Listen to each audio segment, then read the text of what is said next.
Retour dans Totalement Foot, la seconde période, toujours avec notre invité Éric Chambron, toujours également avec nos consultants de choc, à savoir Charlie Briand et Corentin. Dès que je dis ça, tout de suite on relève un petit peu les épaules. Non, je comprends, il n'y a pas de souci. On va parler de National 3 maintenant, vous allez voir les résultats des matchs qui ont pu avoir lieu. Il n'y en a pas eu énormément, avec notamment le succès précieux de Sablé face à Mulsanne Télocher. C'était le derby, la défaite également de La Flèche face à la réserve lavalloise, et puis également les succès de Changé 53, on en parlait il y a quelques instants, et du Poiré sur Vie. On va revenir dans quelques instants sur le match de Sablé. Avant ça, donc Éric Chambron, vous n'avez pas pu jouer à Nantes en raison notamment des conditions, on imagine. Vous l'avez appris de façon étrange. Oh, ça a été inscrit sur le site internet de la fédération le jeudi soir, je crois. Et on a eu la confirmation officielle que le vendredi à 18h30, mais de façon résumée, puisqu'on a eu la liste des matchs remis, on s'est aperçu qu'on était dedans. Voilà, c'était juste sur la forme. Il m'a semblé qu'on aurait pu recevoir un mail pour nous prévenir que le match contre Nantes était remis. D'ailleurs, c'est un coach qui vous a prévenu. Oui, c'est Mardonio qui voulait me faire un match amical, mais je lui dis je peux pas, je joue à Nantes. Il me dit non, tu joues pas le match Herbie. Donc voilà, mais coach de Mayenne. Non, le coach de Mayenne, ouais. Et non, je pense qu'il aurait été assez bienvenu de nous envoyer un mail. Je pense qu'il y avait 3 matchs de remis en CN3. Ça me semble possible de faire un mail au 6 clubs pour dire que les matchs sont remis avant que d'attendre la liste globale du vendredi soir à 19h. Donc voilà, c'était simplement sur la forme.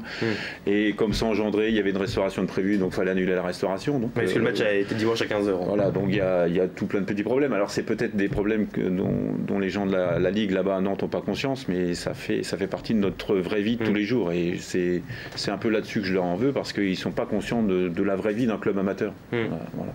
Ouais, c'est important de le préciser, bien sûr. On y reviendra dans un instant d'ailleurs sur ce calendrier avec tous ces matchs reportés. On va avant s'intéresser à Sablé, le derby face à Mulsanne. Vous allez voir les buts de cette rencontre. C'était samedi soir sur une pelouse qui était relativement compliquée, relativement grasse. Vous allez le voir, vous n'allez pas les voir d'ailleurs. Peut-être que Charlie Briand et Corentin pourront imiter. En tout cas, les buts sont de Baptiste Ney. C'était après un premier tir de Bacha, l'arrêt de Gouffé, et puis Baptiste Ney qui a pu marquer. Puis enfin le second but de Bacha, tir, il était sur le côté droit, tir excentré sur le côté gauche. Voilà, on développe, on fait un peu de la radio en même temps. Donc voilà, en tout cas Sablé qui s'est imposé face à Mulsanne Télocher. Victoire importante des Saboliens dans ce derby, Corentin. Ah bah oui, clairement, ils prennent de l'avance sur leurs rivaux qui n'ont pas joué d'ailleurs. Mais ouais, pour la confiance, c'est fantastique. Pour eux, ils sont à une place, je ne sais pas s'ils l'espéraient en début de saison, d'être à cette place-là à la mi-championnat. Que dire de plus? Vous les avez donc battus. Sablé, vous faites partie des 3 équipes d'ailleurs à les avoir battus. Toutes compétitions confondues, il y a une défaite en Coupe de France, une défaite en championnat face à Vertou, et donc vous en Coupe des Pays de la Loire. C'est mérité de voir Sablé aussi haut après les avoir joués 2 fois et les avoir bousculés quand même 2 fois même en championnat. Oui, mais ils ont des joueurs expérimentés qui ont l'habitude du niveau, un bloc équipe très solide, un état d'esprit qui semble irréprochable. Donc voilà. Et ils bénéficient du fait qu'ils enchaînent les victoires, et donc ils enchaînent, et puis derrière le trou s'est fait assez rapidement, donc voilà, mais ils méritent, ils sont très homogènes, ils ont un plan de jeu qu'ils maîtrisent très très bien depuis plusieurs saisons. Voilà, donc après, quand ça sourit, on ne peut pas dire que c'est immérité. Je pense que c'est mérité, à cet instant, c'est mérité. Même si vous avez bousculé, comme on l'a dit, 2 fois. Oui. Il y a eu une victoire 2, si mes souvenirs sont bons. Le président Gauthier avait dit qu'il ne méritait pas gagner contre nous, donc c'est bon signe. C'est vrai, ça reste une équipe, mais le championnat est assez homogène. Tous les matchs sont serrés, donc ça joue. Olivier disait qu'il avait gagné beaucoup de ses matchs par un but d'écart.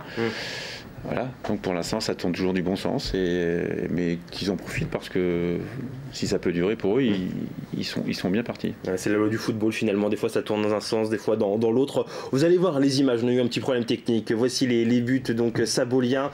Le premier a signé, donc comme on l'a dit, alors là il y a eu quelques occasions pour les joueurs de Sablé, et puis le premier but inscrit par Baptiste Ney. Vous allez voir la percée de Geoffrey Karchi, la frappe de Bacha, l'arrêt de Gouffé, et puis Baptiste Ney qui a suivi juste après pour l'ouverture du score. C'était assez rapide d'ailleurs dans cette rencontre avant la 10e minute. Quasiment à la copie conforme, mais cette fois-ci Bacha ne va pas louper la mire. La frappe est croisée impeccablement. et 2-0 donc pour Sablé. Ça n'a pas forcément été un match d'ailleurs très très simple quand même pour les Saboliens qui ont eu quelques difficultés au cours de cette rencontre, même s'il y a eu quelques arrêts, notamment d'Adrienne Gouffet. En tout cas, Sablé qui continue sur sa série. Charlie Briand. Adrienne m'a fait sourire. Adrienne. Voilà, allez-y, continuez. Comment on dit? Adrien. Adrien, peut-être. Non, c'est Adrien. Non, mais je sais pas. Voilà, ça m'a fait. Adrien, c'est bien ça. Éric Chambron confirme. Voilà, vous vous moquez de moi. Non, mais il n'y a pas de souci, je peux comprendre. Allez, on va voir le classement maintenant de ce championnat de National 3. Vous allez le voir, Sablé donc qui est toujours en tête avec le même nombre de points finalement, parce que Nantes n'a pas pu jouer ce match. D'ailleurs, peut-être que vous allez aider un petit peu les Saboliens lors de ce match reporté qui aura lieu d'ailleurs samedi. C'est important de le préciser, 18h, c'est bien samedi, ça. 18h à Sopin. Ouais. Et donc Sablé en tête devant Nantes, Mulsanne-Télocher 10e, 13e on retrouve La Flèche et donc 14e la Suze. On va s'intéresser rapidement à La Flèche. Vous allez voir la série des Fléchois qui n'est pas forcément la meilleure. Aucune victoire depuis le 14 octobre dernier. Il y a eu plusieurs matchs nuls, certes, mais La Flèche qui s'est inclinée face à Laval également ce week-end. C'est assez compliqué actuellement pour les Fléchois. Corentin Perrin. Ils sont pas dans une bonne phase. Après, ils arrivent à choper des points du match nul. Donc ça, c'est voilà, c'est toujours ça de prix. Ils sont 13e, ils sont qu'à 4 points de Châteaubriand qui est premier non relégable. Donc rien n'est joué pour eux encore. C'est La Flèche qu'on aura l'occasion d'évoquer un peu plus longuement très prochainement. On va s'intéresser maintenant au sujet de l'émission. C'était le cas la semaine dernière, c'est de nouveau le cas aujourd'hui et on va poser cette question. Vous allez la voir, le calendrier doit-il être changé? Pourquoi? Parce qu'il y a eu de nombreuses rencontres qui n'ont pas eu lieu. Il y a eu des matchs, très peu de matchs en DH, très peu de matchs également en National 3, pas mal de reports aussi en National 2. Alors messieurs, je vous pose la question, on a peu parlé hors antenne. Je sais que vous n'êtes pas forcément d'accord avec moi. Qui je lance en premier? Charlie Briand. Peut-être le moins méchant avec moi, c'est pour ça. Un peu moqueur, mais pas méchant, c'est vrai. C'est vrai. Non, je pense que de toute façon, même si on changeait le calendrier, au final, on maîtrise pas le temps. Il y a toujours une période où il va pleuvoir, des fois des années c'est plus tôt qu'une autre année, donc on peut pas prévoir, c'est trop aléatoire, c'est un facteur qu'on maîtrise pas. Je pense que la chose qu'on pourrait changer, et on était tous à peu près d'accord, c'est de rajouter des synthétiques dans les clubs, donc de changer peut-être, je dirais pas imposer, mais presque en fait d'avoir un synthétique, je sais pas, ou tant de synthétiques par secteur, je sais pas. C'est une alternative. Après, le problème étant que les mairies s'intéressent peut-être pas assez au foot ou n'ont peut-être pas autant d'argent à mettre dans le foot. Je vois le cas de Saint-Saturnin par exemple, pour en avoir déjà discuté avec certaines personnes. Ils font déjà beaucoup pour le club. C'est vrai que c'est compliqué d'en remettre encore parce qu'il n'y a pas que ça dans une ville à gérer, donc et ça demande beaucoup de sous. Un synthétique, ça coûte quand même assez cher. Donc voilà, je pense que la solution serait peut-être plus sur cet axe-là, plus que sur les calendriers, mais c'est pas simple et c'est peut-être pas non plus faisable dans l'immédiat de rajouter autant de synthétiques dans le coin. Il n'y a pas autant d'argent qu'ailleurs. Une réaction sur la page Facebook. On vous a posé également la question, vous allez le voir, cette réponse. Hier, 2 rencontres en DH, 2 en DSR, 3 en DRH. Championnat complètement faussé, pas d'entraînement possible en semaine, pas simple effectivement. Comment font-ils en Alsace, même directement en Ligue Atlantique? Vous avez fait un constat tout à l'heure hors antenne, Éric Chambron, qui est assez incroyable finalement entre la Ligue Atlantique et la Ligue du Maine. Oui, c'est sur le nombre de synthétiques, le terrain synthétique. Donc il y a fort peu de clubs qui ont des terrains synthétiques. Ils sont centralisés sur Le Mans et Laval pour l'ex-Ligue du Maine. Après, en Ligue Atlantique, sur les 3 départements de l'ex-Ligue Atlantique, il y a des synthétiques presque pour des clubs de district. Donc voilà. Après, pour avoir joué en Rhône-Alpes, il y a longtemps qu'ils sont équipés. On s'entraîne. Donc on est en retard, ça veut dire, en Sarthe? Oui, on a une forme de retard. Alors est-ce que c'est notre ruralité? Je ne sais pas la raison. Mais voilà, je commence à avoir un peu d'âge, ça fait un petit moment que j'ai joué en Rhône-Alpes.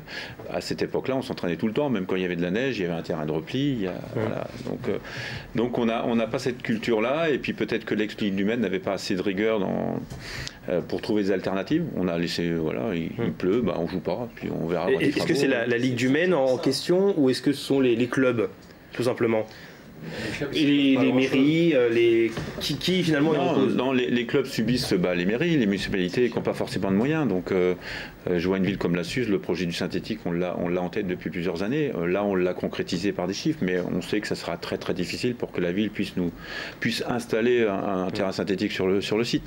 C'est économiquement pas pensable pour l'instant. Ça coûte combien aujourd'hui un synthétique? Ça coûte quoi, 400 000 euros, je crois, un synthétique à peu près. Nous, avec on devrait dire ça, entre 350 et 500 000 euros. Avec un budget qui est évidemment énorme. Pour des avec un financement à autour de 40-50%. Pour un budget du club cette année qui est pour la Suze c'est un tiers du terrain synthétique. D'accord. Non, c'est autour de 200 000, un gros 200 000. Voilà. D'accord. C'est une journée de travail pour Neymar. Corentin, quel avis par rapport à ça? Alors moi, par exemple, je proposais des solutions. J'essayais d'être sympa.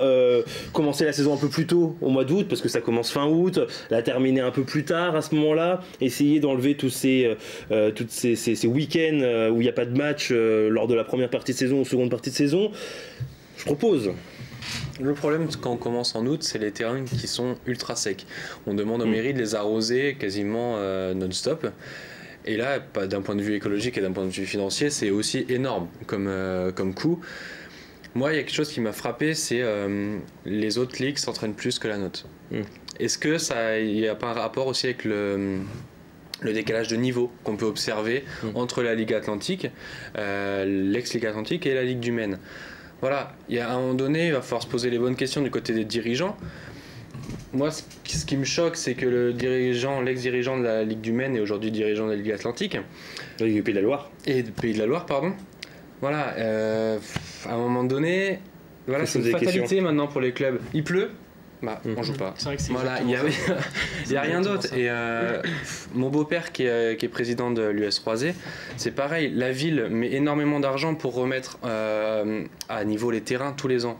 C'est normal qu'à un moment donné, la ville dise non, arrêtez, vous allez me le pourrir et on va devoir dépenser encore énormément. C'est logique, mais à côté de ça, il faut que les instances, en partenariat peut-être avec les villes, trouvent des solutions.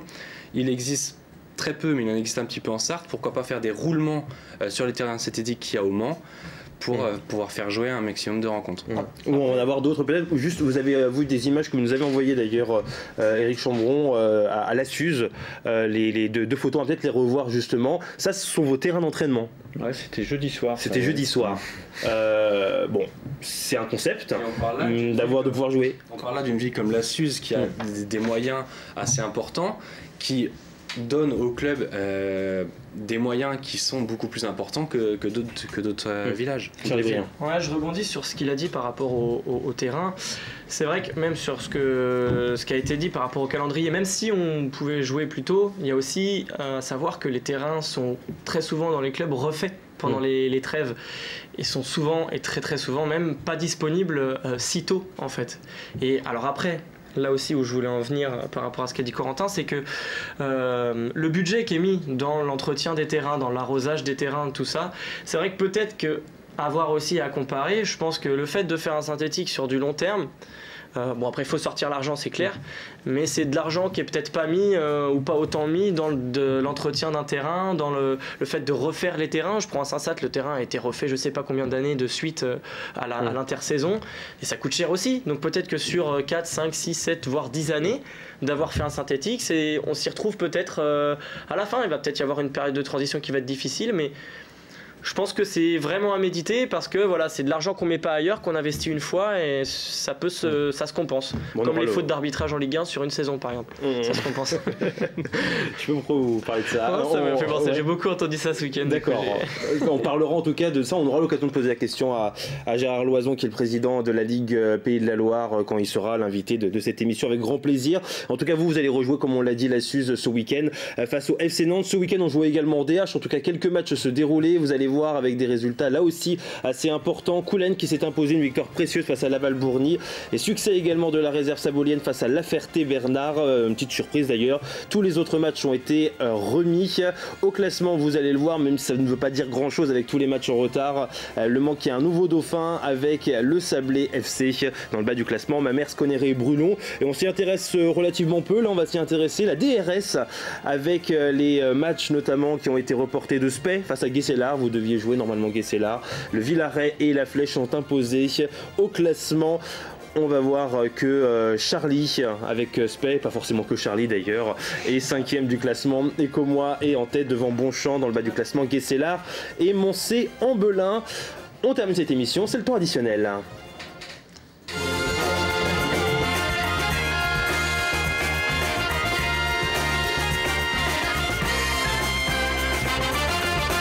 On débute ce temps additionnel avec les coupes. Vous allez le voir, les coupes de France féminine notamment. C'est ce week-end pour Le Mans FC à Arras. Ça sera un match compliqué, on imagine, le 28 janvier à 14h30. Et puis enfin, il y a eu le tirage au sort de la Coupe Gambardella. Le Mans FC est la dernière équipe sartoise qualifiée. Ce sera à Avranches le 4 février à 15h. On va voir des images de Ligue 1 et non pas d'arbitrage comme pourrait le souhaiter, on imagine, Charlie Briand. Il y aurait à dire. Un petit peu d'arbitrage, vous allez le voir dans l'élite, les débuts dans l'élite d'un ancien Manceau. Cette faute de Kawashima sur un Monégasque. Cet ancien Manceau, est-ce que vous savez de qui il s'agit ? Exactement, la frappe de Rachid Ghezal qui va au fond des buts de Quentin Benardo, qui n'a pas fait d'ailleurs une mauvaise rentrée, l'ancien joueur du Mans qui malheureusement a vu son équipe s'incliner. Et il s'était entraîné avec vous dans mon souvenir. Oui, lorsqu'il est rentré de Belgique de son contrat, là, il s'était entraîné 3 semaines avec nous, oui, parce qu'il avait plein de copains à la Suze, donc ça avait... je me souviens d'un spécifique gardien intéressant. Oui. C'est vrai, racontez-nous rapidement. Non, il y avait aussi Benoît Hamé qui s'était entraîné ce soir, puisqu'il n'y avait plus de club non plus, donc il y avait quelques bons gardiens sur le terrain. D'accord, deuxième gardien de Mulsanne, Benoît Hamé, ancien de Conneré. En tout cas, Quentin Benardo qui devrait garder les cages de Metz face à Tours en Coupe de France mercredi. Ça doit faire bizarre quand même, on a l'impression que tous les joueurs qui sont passés à la Suze aujourd'hui sont en Ligue 1. Ngom, Quentin Benardo. Oui, peut-être. Charlie, vous savez ce qu'il vous reste à faire. Charlie Briand n'est pas encore passé à la Suze. Voilà, c'est pour ça. Alors on attendra son passage pour tirer une conclusion. On verra, voilà. Ce sera le test. Je suis désolé pour Corentin, ce sera plus compliqué. Merci en tout cas à vous deux, Corentin et Charlie. Merci beaucoup Éric Chambron d'être venu et on vous souhaite une belle seconde partie de saison. On suivra les résultats de la Suze. Merci à vous d'avoir suivi cette émission de Totalement Foot. À la semaine prochaine.